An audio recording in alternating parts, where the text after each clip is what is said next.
அங்க எத்தனை ஆளு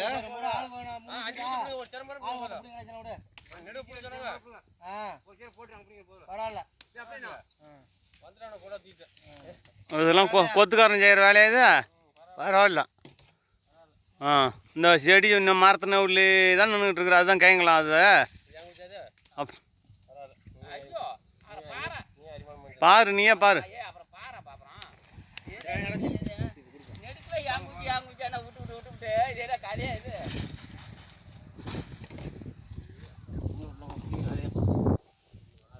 முன்னோட்டம் போய் பிடிக்கிறதா சனி முள்ள இருந்தா பிடிச்சிட்டு வருவோம்.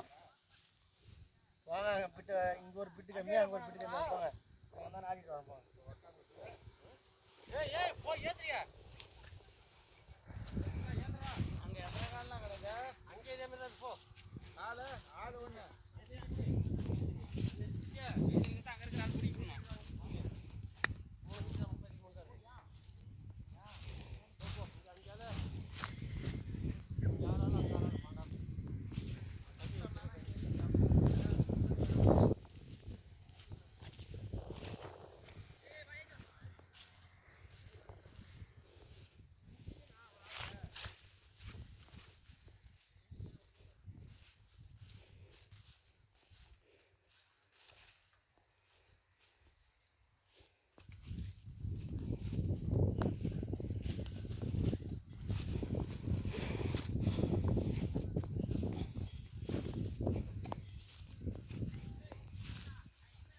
காட்டுக்காரரா நீ தானே காட்டுக்காரர?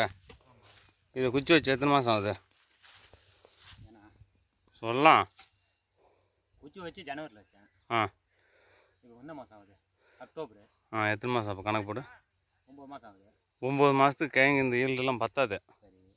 இன்னும் அடுத்த முறைலாம் உரம் எத்தனை உரம் வச்சா?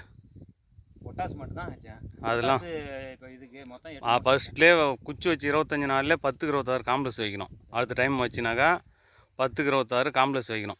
குச்சி வச்சு 25வது நாளே வைக்க ஆரம்பிக்கலாம். அப்புறம் ஒரு மாதம் ஒரு 2 மாதத்துக்கு ஒரு வாட்டி கூட 4 நாள் 10க்கு 26 மட்டும் சும்மா நவால் போட்டுக்கிட்டுருக்குறேன். ஒரு ஏக்கருக்கு ஒரு மூட்டை வச்சா போதும் ஃபஸ்ட்டு வரலாம். அப்புறமேட்டுக்கு 2 மூட்டை 3 மூட்டை கொஞ்சம் கொஞ்சமாக வச்சுட்டு மொத்தமாக ஒரு 3 தீனியாவது வைக்கணும். 4வது தான் பொட்டாஸ் வைக்கணும். இது உழவுலாம் உழவு வாங்க விருப்பம் அது எப்படி இல்லாட்டி ஒன்றும் உழவுலாம் பெரிய அளவுலாம் இது ஓட்டணும் அவசியமே இல்லை. குச்சிக்கலாம் பில்லு இல்லாமல் கச்சிதமாக வச்சதுன்னா ஓகே. அடுத்த டைம் செய்கிறேன். இதெல்லாம் ஓகே தான். மற்றபடி இறக்கம்லாம் கிழங்கு இறக்கமாக இருக்குது. ஆனால் 9 மாதத்துக்கு உள்ள கிழங்கு கிடையாது இது. நல்லா நீங்கள் புதுசாக தான் வச்சுருக்கீங்க இந்த வருஷம். நல்லா அடுத்த வருஷம் இன்னும் பல்காக எடுக்கணும் கிழங்கு இந்த காட்டில்.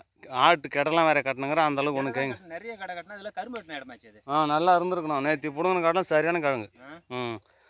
50 சென்ட்லேயே 10 டன் நேற்று பிடுங்கணும். இப்போ அது 8 டன் தான் ஆச்சு. அது எவ்வளோ காடு? அது ஒரு ஏக்கருமே.